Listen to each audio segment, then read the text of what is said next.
అందరికీ ఇవాల్టి రెసిపీ వచ్చేసి క్యాప్సికమ్ టొమాటో కర్రీ సింపులే, కాకపోతే ఇందులో వేసి ఒకే ఒక ఇంగ్రీడియంట్ ఫ్లేవరే మారుతుందన్నమాట.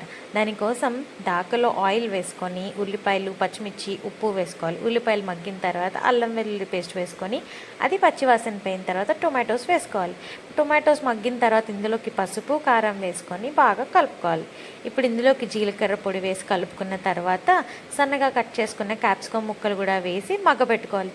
క్యాప్సికమ్ ముక్కలు కొంచెం మగ్గిన తర్వాత రుచికి సరిపడా సాల్ట్ వేసుకొని అడ్జస్ట్ చేసుకున్న తర్వాత ఇందులోకి మునక్కాడు ఉంటుంది కదండి, దాన్ని బాయిల్ చేసుకొని దాని లోపల గుజ్జుని స్కూప్ అవుట్ చేసుకొని కలుపుకోవాలి.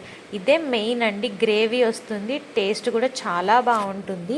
మీ గనక మునక్కాడ ఆ స్కూపింగ్ అవుట్ వీడియో కావాలంటే కింద కామెంట్ చేయండి, నేను దాన్ని చూపిస్తాను. ఇప్పుడు వాటర్ పోసుకొని కూర దగ్గర పడిన తర్వాత మసాలా పౌడరు కొత్తిమీర వేసుకొని కలుపుకుంటే అంతే, టేస్టీ కర్రీ రెడీ. బాయ్.